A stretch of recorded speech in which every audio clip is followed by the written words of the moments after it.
இப்போது நம்ம எங்கே இருக்கோன்னா ஆற்காடு பக்கத்தில் விழாப்பாக்கம் பஞ்சபாண்டவர்கள் வாழ்ந்த இடமா இது. எல்லாருமே சொல்கிறாங்க, நாங்களும் பார்த்ததில்ல. சும்மா போய் பார்க்கலாம் அப்படின்ட்டு வந்து பார்த்தா இடம் பயங்கரமாக இருக்குங்க. மழையும் பயங்கரமாக தான் இருக்குது. தனியாக வரத்துக்கு கொஞ்சம் பயமாக இருக்குது, வேறு ஒன்றும் இல்லை.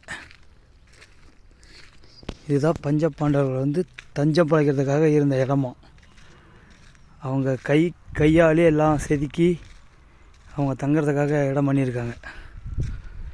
இந்த இடம் தாங்களாம் அது. இதோட முடிஞ்சிருச்சு அப்படின்றாங்க. ஒரு சிலர் உள்ளே போகுது அப்படின்றாங்க. எனக்கும் சரியாக தெரியல. நல்லா பார்த்துக்குங்க. இந்த மலை தான்றாங்க. இந்த மலையிலேருந்து அந்த மலையை பார்த்தா தெரியும்னு சொன்னாங்க. இனிமேல் தெரியல.